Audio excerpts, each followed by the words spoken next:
Today on Call for Two, Masters of Crime Vendetta. What's so special about this small box mystery series, and who's going to love it? Let's find out.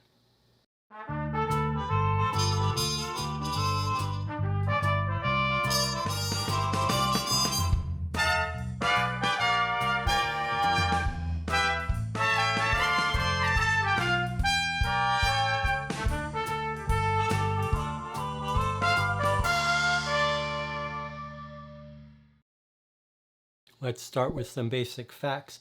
I purchased this game myself at Gen Con in August 2024 for about $25, but you can pre-order it now for about $18 at an online board game store. It will be available sometime in 2024. It's essentially a solo game. The box says, unusually, it's targeted at ages 16 and up, so a little bit mature, not for graphic content, more for adult situations and for morality. Box also lists a playing time of 2 to 4 hours. I think that's about right. You can watch a playthrough on this channel that went about 9 hours. It's part of a series of games, a new series called Masters of Crime. There are actually 2 boxes coming out in the US this year, but 3 more in the works or available overseas that will make their way to the US soon. This is a one-time playthrough mystery game, but if you're careful and ignore instructions, you can avoid writing on anything and pass it along when you finish it. It is part of a recent wave of more serious, long-form, card-based mystery games, which include the new series called Guilty, and maybe kicked off most recently by a series called Suspects, which you can find reviews for on this channel as well. The Masters of Crime series has a couple of hooks that sets it apart. Let's talk about those now. First of all, and first and foremost, is the fact that you play this investigation as a criminal. All of the games in this series seem to adopt that approach, that you're sort of an underworld figure investigating or trying to solve something. There's also heavy use of the internet here. You're searching regular websites, using Google Maps, doing general research, but also visiting a whole bunch of custom sort of fake websites to gain information. There's another big difference here between most mystery, puzzle, escape room games, which is that there's a constant use of choose your own adventure style branching decisions. We'll go into that in detail next. There's also a generous amount of documents, and it's also a little bit of a hybrid escape room puzzle game in addition to pure deduction. Let's open up the box and take a look at the components here. Now, I've said this is going to be spoiler-free, so I'm really not going to show you anything you wouldn't see as soon as you open the box, but I want to give you some idea of the components that come in the game. There really is no rule book. You get a sheet here that you could use to take notes, but again, if you want to pass this along, I wouldn't write on this. You get a big sort of poster-sized piece of paper to put suspects out on, keep notes on, little suggested place to put various stacks and locations, but you don't have to follow this at all. And then a place to keep score of your points as you go. But again, you really do not need to use this at all. And if you want to pass it on, I wouldn't write on it. And then you've got 2 main sets of components you'll be using. A large stack of large cards that you will basically walk your way through, and will teach you the game as you play, as you take off these initial cards. You'll get an introduction, and then the game will teach you. I'll have some complaints about the rules in a bit. And then you've got this stack of 13 or so folded 8.5 by 11 full sheets. These are all like documents you would get in a crime file cold case game. A card will tell you to retrieve one, you'll open it up and look at it, and some of them are dense, some photographs, some receipts, directories, all kinds of things that you would study for clues. Now let's talk about the basic mechanics here, which are all laid out by these cards. Now I don't want to show you any of these, but let's talk about the different kinds of cards in here. You'll start the game with an introduction, and then while you're playing, the game will tell you take the A stack out of the deck and put it on the table. And that'll be a location, and there'll be a whole bunch of locations, maybe 10 or so. And that location will be a stack of cards, the top of which has a picture on it that you might study. And you might have several locations out at any given time. You can choose any order to visit those locations. When you go to a location, you're most commonly faced by an immediate narrative choice. You read a little description and then you're asked to make a choice. Maybe do you want to try to get information from this person by threatening them or by coercing them, bribing them, etc. You make your choice on that card. And the most frequent thing that happens is the game says, okay, you get to read this card, card 1 out of this stack, and the rest of the cards are gone forever. So basically, of all of these locations, you choose the order, and then you're just going to look at 1 or 2 cards in that stack when you make your choice, and the rest you won't see. And it's a very complete embrace of a choose-your-own-adventure style thing. Now, the branches don't domino out. It's basically each location is its own separate little one-off choice, but you really will affect the kind of information you get at a location.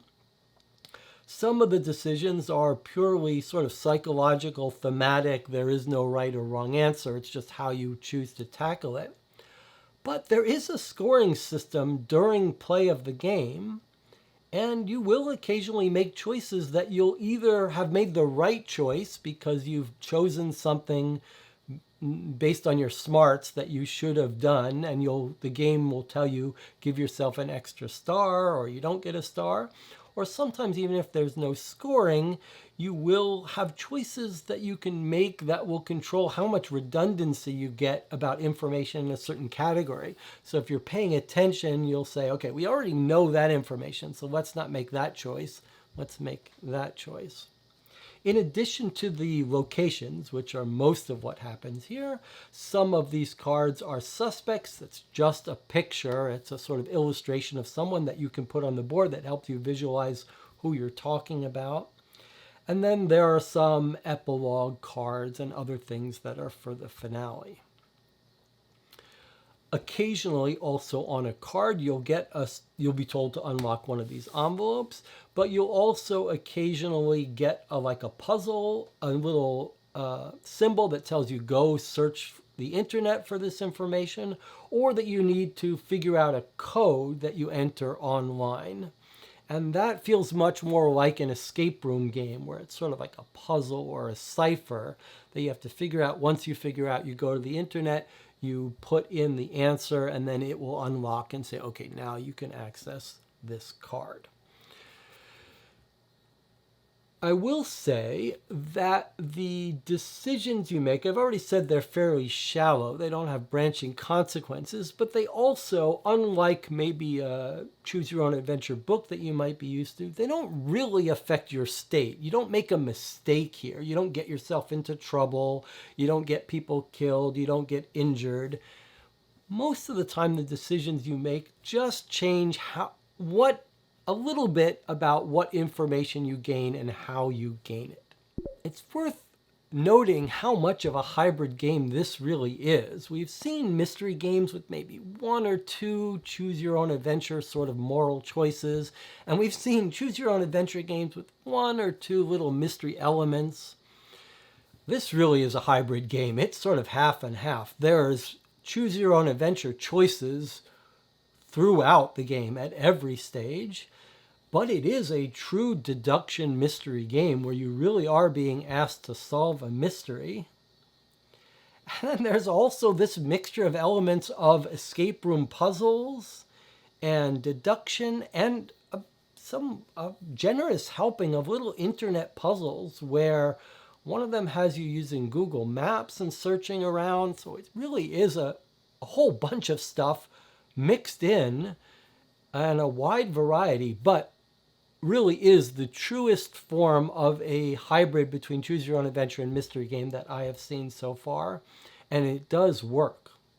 So I've said it does work, but I think I need to give you a little bit better picture of our experience playing this game on YouTube. And again, after you play it, you can go watch our full playthrough and you can see some of the ups and downs, because there really were some ups and downs here. It took us about 9 hours. At the start of the game, I was impressed. Then very quickly we got into a little bit of trouble because the rules are explained all in these cards, and they should be easy to explain, but they are not. They are explained very poorly. The fundamental concepts of the game are explained very poorly in terms of what makes up a decision and what you can do when.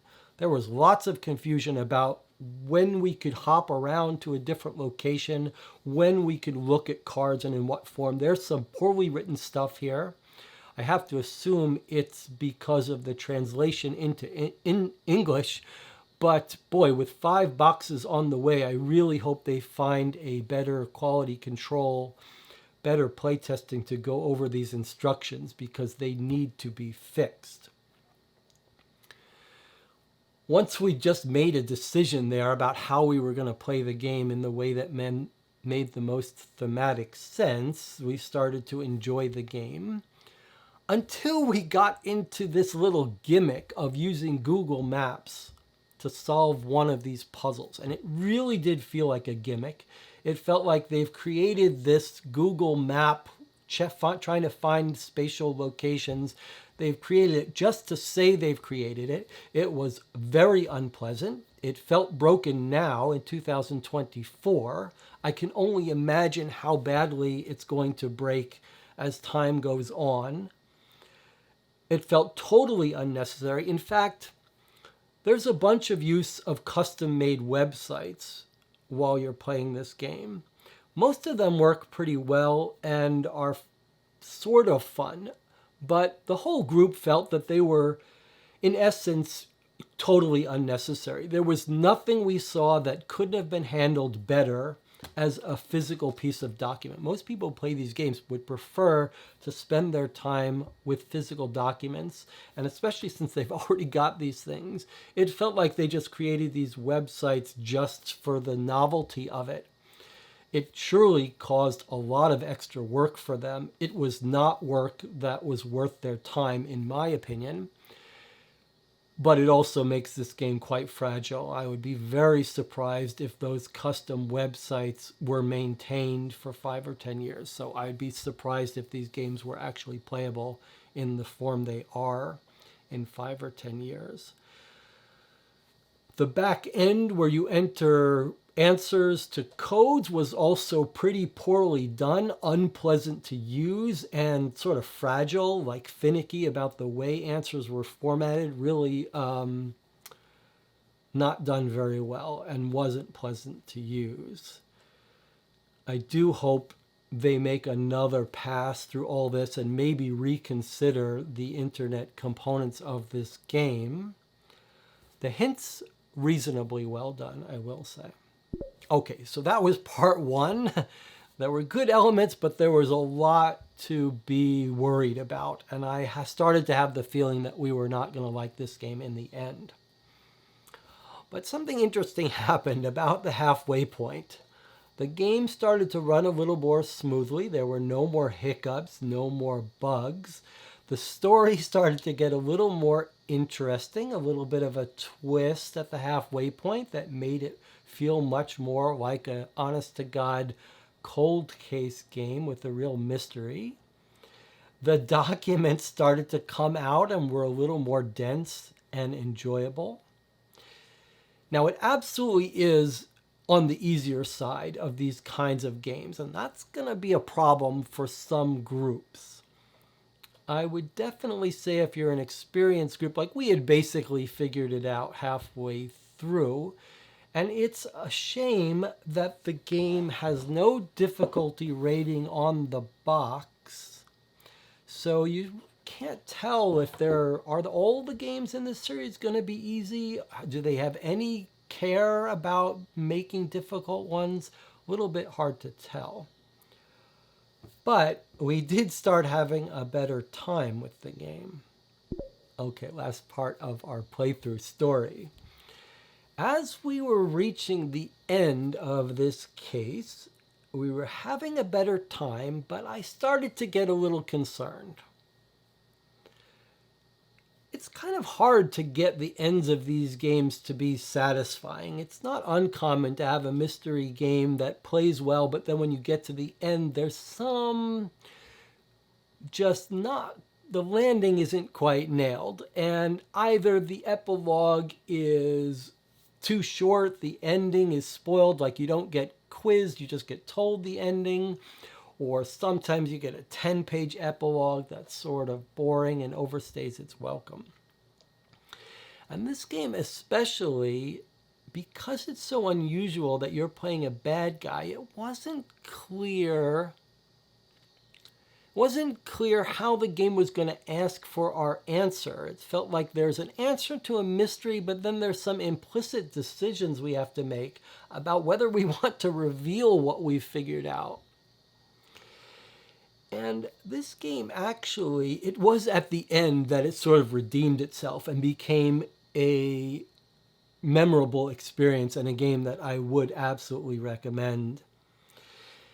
So instead of ending abruptly, sort of with a mistaken way, it's sort of like that's when the skill of the designers really came to play here. And in my opinion, the ending is handled perfectly. And it sort of matches this hybrid game. There's a little bit of choose your own adventure aspect to it where you get to make some moral psychological choices and you get to find out how your choices affect the characters and the games. But there is a real proper answer to the game. The scoring is fine-grained enough to reward you for making smart decisions, and it is interesting, and you really can try to maximize your score.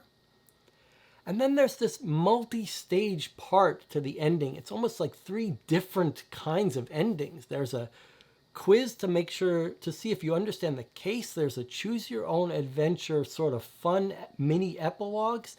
Then there's a more meaty, serious place where you make some moral choices. And when we played the game, the whole group sort of stopped. It was an easy mystery, but those moral choices at the end really created an interesting discussion on our part.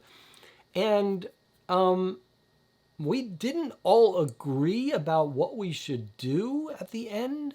Not everyone loved it. Some people were troubled by the moral elements and weren't quite sure, should this game be role played? Should we be making decisions as if we were this criminal? Or should we be using our own ethical guidance? And it was a really unique experience in terms of these kinds of games where we weren't quite sure how to make these decisions. It was interesting. And many of us, though, really appreciated this change of pace, change of scenery, setting for this kind of game, as opposed to 99% of the mystery, cold case, detective investigation games where you're really charged with, you're the good guy, do all the good things. It's easy to see what the right decision is. This really is a change from that. Okay, so let me give you my final thoughts here. I've already said this really is a mystery game, but it is a hybrid game. It is the most successful example I've seen of a choose your own adventure mashed up with a mystery game. The choices aren't deep, but there's lots of them. It's throughout. And you can try to maximize your score and be smart about your decisions. And scoring in this genre it's interesting to see how different designers try to tackle it. And we've seen some very different approaches for these kinds of games. Guilty Suspects, they all use very different kind of scoring systems. Some try to reward you for figuring it out early. Some try to reward you for knowing all these tiny little answers. This one is different and interesting. And there are a lot of interesting ethical, moral, psychological choices. They're small, mostly small, but they're enjoyable to make.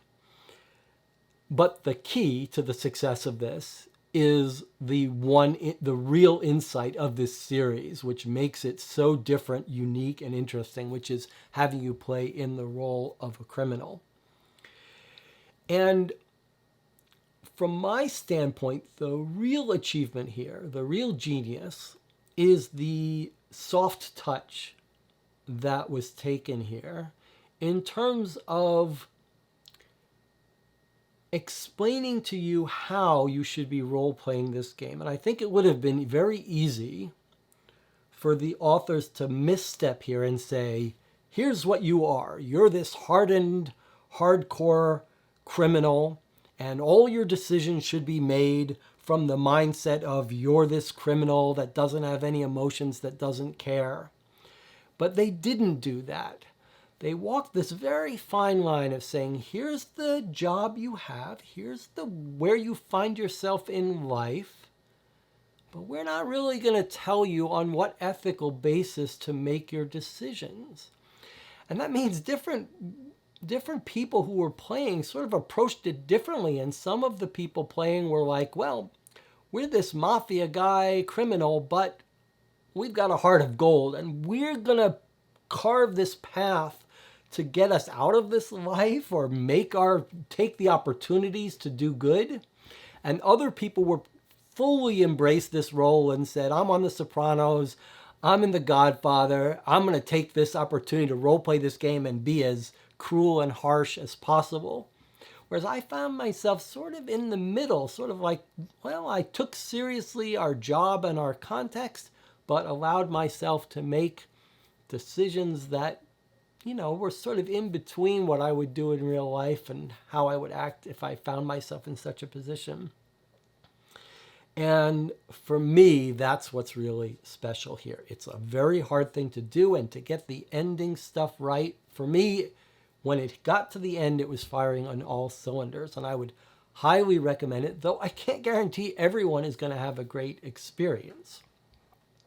So, I absolutely would recommend it to fans of this genre looking for something different. I do think you need to take this game seriously, take your time, treat these decisions as weighty, and treat these final decisions as important. If you're not a group who can make yourself think that this is important and these moral decisions are important, then this is going to feel silly to you. But if you can take them seriously, I think you can have an interesting time here. And on a related note, I do think that this is one of these games that will really benefit from having more than one person. All of these games you can play solo, but some work better as a solo game than others. And this one, because there's so much discussion, debate, psychology, morality here, I really think you'll be better off playing this with a group. At least one other person.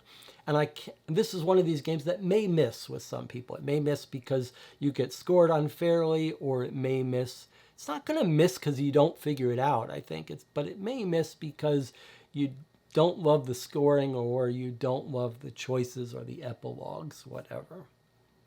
I think the people that are going to get the most out of this are people who maybe aren't experts in this genre, so that the easiness doesn't bother you. Enjoy little small narrative rewards. Enjoy having lots of decisions and control to make. People who like trying to think about how to optimize their score. People who like that feeling of being forced to make an ethical decision and not and being scared of the consequences. And I think in the end, also people who really want the experience of being able to be a detective but role play as someone outside of their normal comfort zone. Okay, last thing to say is some requests of the design team here. Please fix the rules. That wouldn't take much, but there's no reason that the basic rules have to be so unclear and confusing.